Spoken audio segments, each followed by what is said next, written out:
Salve, galera! Tudo bem? Aqui é o Gabriel Correal. Amanda Fernandes. Sejam bem-vindos a mais um Okun. O nosso principal pilar aqui no Okun é a ecologia profunda e a gente sempre tenta trazer, através dela, algumas reflexões, como em um vídeo que a gente já colocou aqui, que vai aparecer aqui na tela. Só que a gente nunca explicou, especificamente o que é ecologia profunda, a sua raiz, de onde ela veio, e algumas pessoas têm dúvidas sobre isso e acabam nos perguntando o que realmente é a ecologia profunda, e por isso a gente vai falar hoje um pouquinho sobre a origem, como surgiu e os principais pontos dessa ecofilosofia. Sabemos que a ecologia profunda tem ferramentas que podem nos ajudar em tempos tão difíceis como esses que a gente anda vivendo, que a gente vive, né? Então, se esse assunto também te interessa, também faz sentido para você, tem muita curiosidade, por favor, se inscrevam no canal, já deixar esse pedido para vocês, né? Ative o sininho, que nos incentiva muito a continuar trazendo essa abordagem, esse tipo de trabalho para vocês, que é especial pra gente, a gente ama e gosta muito de compartilhar com vocês, mas sempre dá um incentivo, dá um gás a mais para trazer esse assunto para vocês, com a interação de vocês, tá bom? E o que vocês, se vocês tiverem outra dúvida, alguma outra questão, deixem no comentário aí, que também ajuda a gente a fazer mais vídeos, né? Sim, então para a gente começar com o tema que é explicando, o que realmente é ecologia profunda, ela foi criada, o termo ecologia profunda em si foi criada por um filósofo ambientalista que se chama Arne Næss. Ele era norueguês, e ele cunhou esse termo na década... Pinguim! Só um minutinho, galera.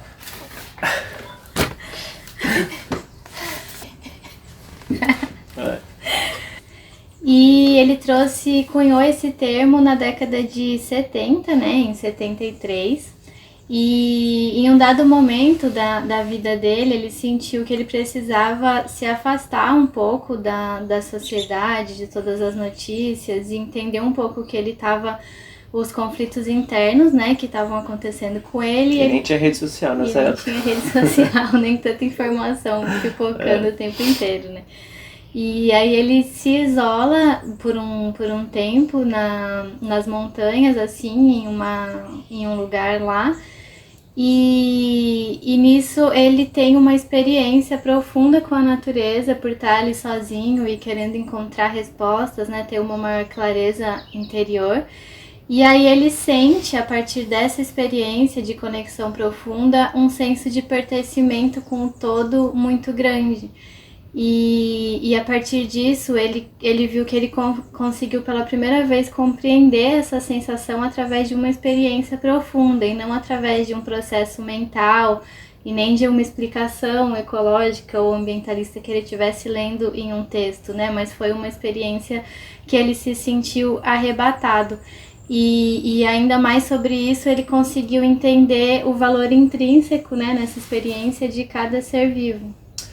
Isso trouxe, até ele, trouxe a consciência dele, e ajudou no desenvolvimento do principal pensamento que deu origem, à base, a estrutura para a ecologia profunda, que é que a natureza possui por si mesma, independente de seu valor atribuído, pelo uso humano, se vai servir para se a árvore vai servir para fazer um móvel, se vai ser folha, jornal, que seja, já existe esse valor intrínseco a ela, já só por si só, não depende de algum valor por algum uso que é dado pelo ser humano a um ser, sabe? Nenhum ser é mais importante que o outro. Basicamente, esse foi o princípio que surgiu dessa experiência que ele teve nas montanhas. Como se o valor da árvore fosse ela ser árvore, Exato. Nada atribuído a isso, além da própria existência. Um valor utilitário, Sim. E aí, dessa forma, ele interpretou que havia duas correntes ambientalistas distintas naquele momento. Uma que tinha tendências antropocêntricas, que é quando a gente coloca o homem no centro de tudo e a visão do homem como a principal, acima, né, da natureza e de todas as formas de vida, e egocêntricas, tendo como principal ponto de visão tudo que beneficia o próprio homem. De novo, uma participação. Ele quer falar o ponto de vista dele. E essa corrente, né, que ele identifica como antropocêntrica e egocêntrica, ele chama de movimento raso. E é um movimento que tenta minimizar os problemas ambientais, trazer sempre uma visão que relativiza os colapsos ambientais e os desafios que a gente está vivendo. A gente conhece muito bem isso hoje, infelizmente. E para garantir o enriquecimento do homem sempre através da exploração da natureza. Então, esse é uma primeira corrente que ele identifica. Esse é basicamente o que a Joanna Macy trouxe como business as usual, né? A gente mantém o padrão e só preserva, na verdade só tenta preservar, ser sustentável, aproveitar que esse termo está bastante em moda, né? Para poder manter esse padrão e manter um crescimento dito sustentável e bem. E o outro movimento, né, outro ponto que ele chamou de ecologia profunda, ele vai na raiz dos problemas, né, e defende o direito de todos os seres, né?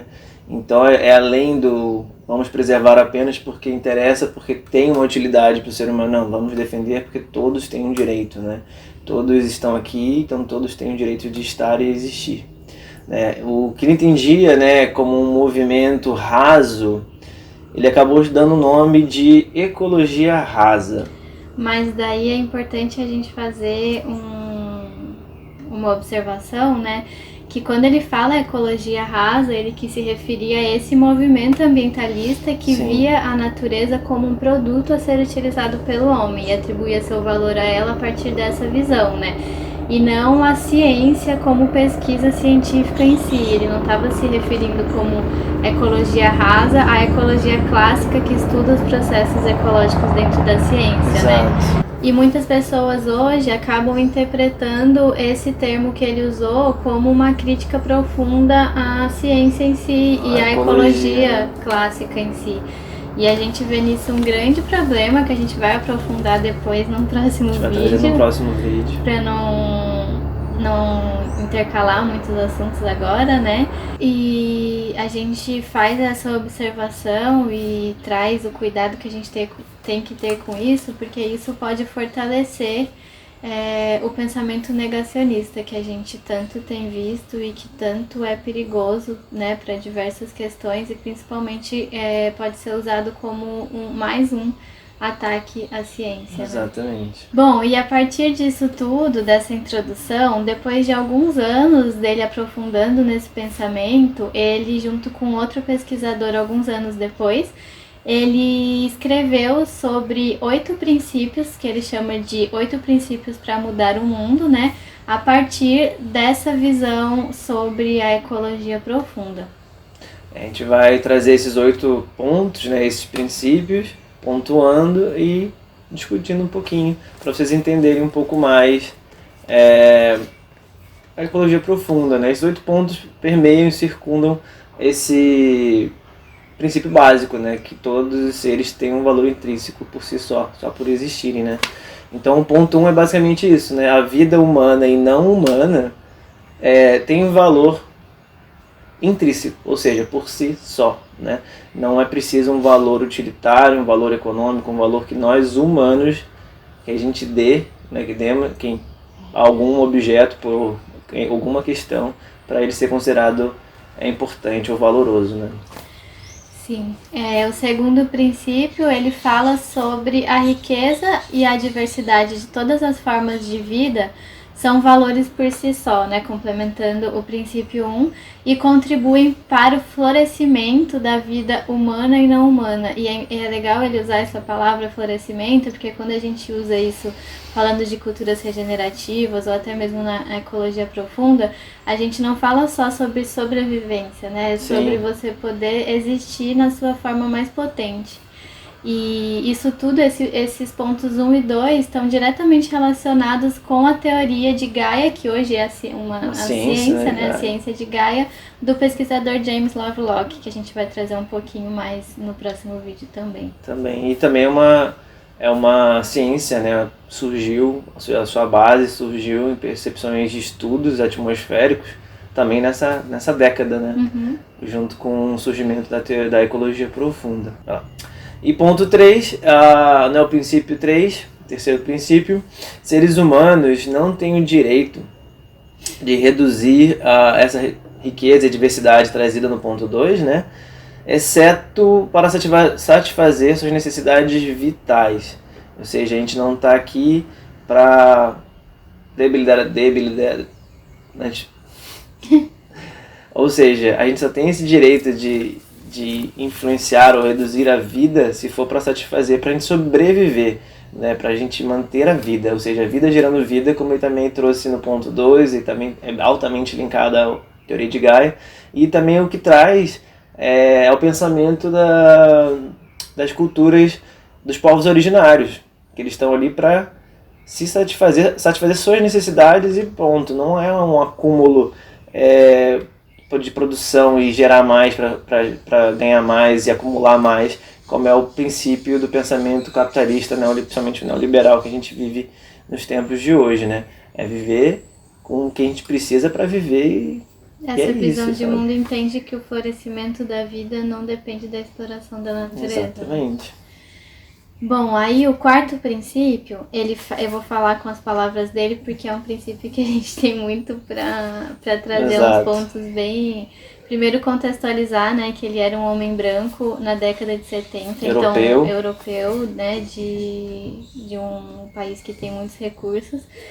E aí a gente vai depois aprofundar um pouco sobre isso que ele traz, que hoje a gente, principalmente sendo do sul global, a gente entende a problemática disso. Mas o ponto 4 ele fala que a prosperidade da vida humana e das suas culturas é compatível com um substancial decrescimento da população humana. E que o florescimento da vida não humana exige essa diminuição da população humana. Então aqui ele está falando sobre um ponto bem delicado, que é a gente ter que diminuir a população humana para que a vida não humana possa florescer. E isso traz um discurso bem delicado, porque quando a gente fala sobre isso, normalmente isso recai sobre as populações pobres, isso vai vir como uma imposição de que pessoas, principalmente em situação de mais vulnerabilidade, tenham alguma restrição com relação ao número de filhos. Só que isso é bem delicado quando a gente vai ver que alguns estudos mostram que as populações onde a gente tem as pessoas mais ricas, né, por exemplo, uma família rica que tem um filho, ela vai consumir muito mais recursos e contribuir muito mais, por exemplo, para as mudanças climáticas do que uma família pobre que tem mais filhos, mais pessoas em sua família. Isso devido ao padrão de vida. Né? E aí isso não vai estar relacionado com o número de pessoas, mas sim com o padrão de vida que as pessoas estão vivendo, que é incompatível com a vida. Então esse discurso ele é bem delicado, ele pode cair num ecofascismo, que a gente vai trazer de uma forma mais aprofundada para vocês entenderem do que é. Então a gente tem que ter um olhar bem delicado sobre isso e sobre quando algumas pessoas trazem isso bem enfaticamente através da ecologia profunda. Exatamente. É um assunto bem detalhado. E essas referências, esses artigos que a Amanda citou, a gente vai também, junto com tudo que a gente está usando, deixar no texto do vídeo, tá bom? Princípio 5, ou quinto, né? A atual interferência humana no mundo não humano é excessiva e está piorando aceleradamente. Isso é notório, é observado já há algum tempo pelos ambientalistas, né? Inclusive tem um filme bem bacana sobre a história do Jacques Cousteau num desses serviços de streaming, que ele percebe isso já desde os anos 70, 80 também, e quem está em contato com a natureza há muito tempo, com o David Attenborough, eles percebem essas mudanças ao longo de muito tempo, né?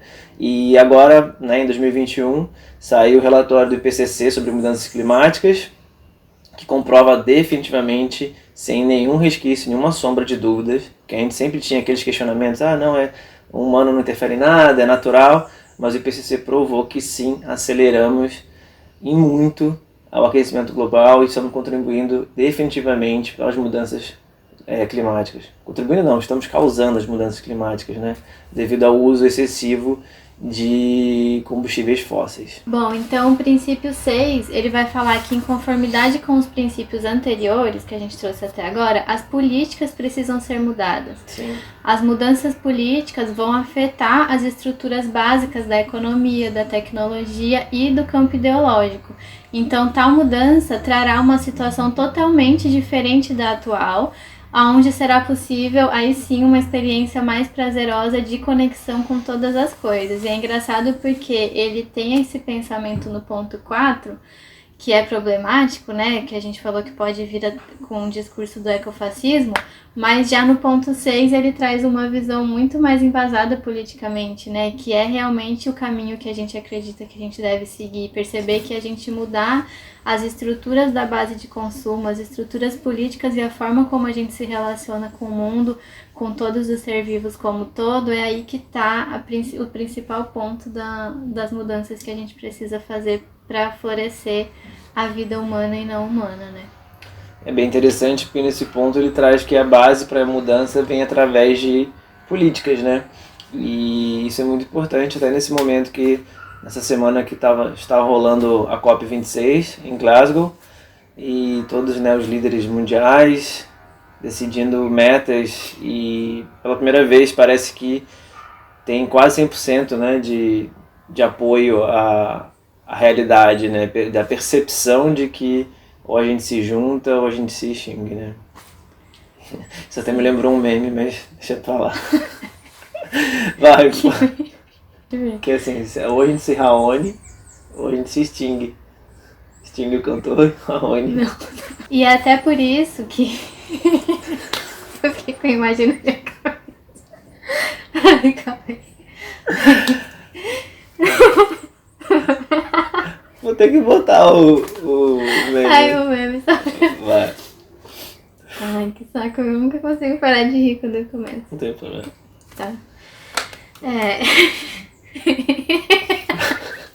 Bom, e é por isso até que na nossa página e no trabalho como um todo que a gente faz, a gente trata não só da ecologia profunda como um tema central, mas também da ecologia política, para a gente entender que ela está associada profundamente às mudanças estruturais que a gente precisa realizar para poder florescer, né, de uma maneira geral.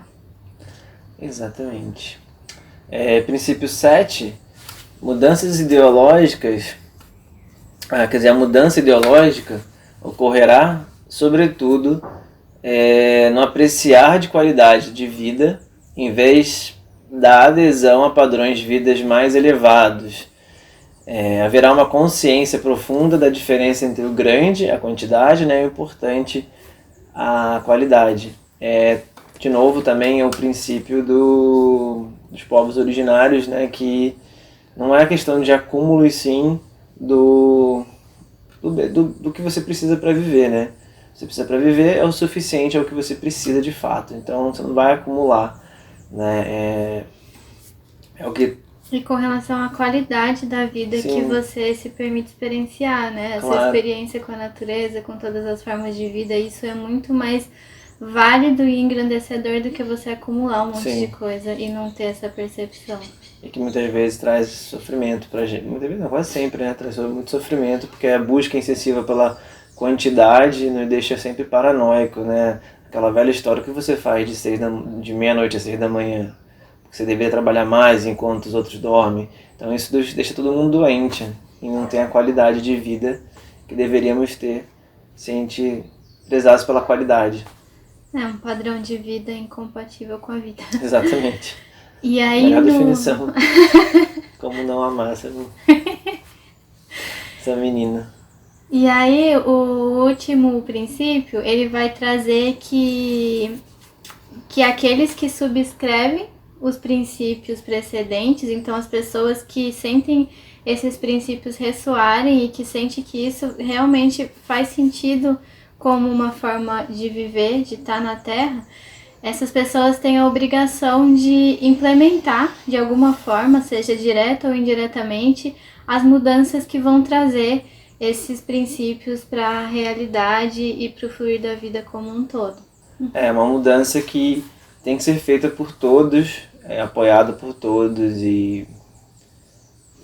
como ele fala, indiretamente ou diretamente, para que a gente evolua. Não adianta sentar e esperar que o próximo faça por você ou que, né, os cabeças dos governos, das empresas façam, e a gente também não agir, mesmo que nível pequeno, agindo diretamente, indiretamente, de uma forma de cobrança e tal, para evoluir. E esses são os 8 pontos que foi desenvolvido a partir dessa ideia da ecologia profunda que o Arne Naess trouxe, né, para engrandecer, eu acho mesmo, aumentar a nossa percepção. E você vê, né, a teoria de Gaia, por muito tempo, ela foi desacreditada pela ciência, porque ela trouxe uma visão revolucionária dentro da ciência, uma visão muito mais ampla e também menos egocêntrica e menos antropocêntrica, né? A percepção que o planeta Terra, olha que louco, né? O planeta Terra é um grande organismo vivo que se autorregula, né? É muito louco, através de sua própria vida. Ou seja, a vida regula o planeta Terra, cria uma condição perfeita para viver. Não é que o planeta em si, ele cita isso também mais para frente, é um organismo vivo, né? Um ser igual nos quadrinhos a gente possa imaginar, né? Mas é porque ele é um planeta vivo porque a vida cria condições para a vida se manter e crescer. E hoje em dia ela é amplamente aceita. Sim, toda a vida existente no planeta, ela cria condições, né, para a própria vida se estabelecer de uma maneira mais saudável cada dia mais. Bom, então, assim como a ecologia profunda, né, que é essa corrente ecofilosófica trazida desde a década de 70, mas que ainda hoje enfrenta grande resistência na nossa cultura capitalista e patriarcal. Então, parece que a gente está trazendo um discurso cheio de utopia, que não deixa de ser, mas o que faremos se a gente não puder lutar pelas utopias, né, principalmente em um tempo de uma cultura neoliberal. Mas a gente sabe amplamente, acho que a maioria de nós, que é inviável, né, a gente continuar nos vendo como uma espécie à parte da natureza, que não tem as inter-relações e que, assim como todos os outros seres, não depende dessa teia da vida para que a nossa existência possa ser saudável, né? E aí preservar a biosfera é salvar a nossa espécie, porque a gente faz parte dessa grande existência, desse planeta Gaia, né, um planeta vivo, e perceber isso é o primeiro passo para a gente fazer essa revolução que é necessária e que a ecologia profunda traz na sua essência. Como no ponto 2, né, no princípio 2 e na teoria de Gaia, a vida gera vida. Então não tem como a gente imaginar que num planeta, num mundo que esteja devastado, apenas a nossa existência vai se bastar, vai ser suficiente, né, para que a gente, os seres humanos, a gente sobreviva. É inviável, sabe? Isso não tem como acontecer. E aí, gente, faz sentido para vocês tudo isso? Ficou muito confuso? Ficou fácil de entender? Conta pra gente o que vocês acharam aí nos comentários. Se vocês gostaram, ainda não seguem a gente, por favor, segue. Ativa o sininho. Compartilha com quem precisa ver ou quem gostaria de ver, né? Porque é importante a gente divulgar, a gente se fortalecer nesse momento ainda de pandemia, no momento de crise, não só brasileira, né, mas global, uma crise de união, né, uma crise onde está todo mundo muito à flor da pele, né, então esse tipo de conteúdo é maravilhoso, a gente sempre gosta e gosta de compartilhar com as pessoas e a gente quer saber também, né, o que as pessoas acham, se faz sentido, se elas entendem assim também, e ajudar a divulgar um pouquinho, né, botando um pouquinho a sementinha em todo lugar para o mundo melhor, né, para desenvolver uma comunidade saudável que em prol da humanidade e da natureza, né, como a gente já disse, uma coisa não vive sem a outra, não existe meio ambiente, né, é um grande ambiente, porque a gente é parte do meio ambiente, né. E é isso, gente, a gente vai ficando por aqui, beijo, a gente se vê, aproveitem o dia, tenham uma vida cheia de qualidade. e não de quantidade.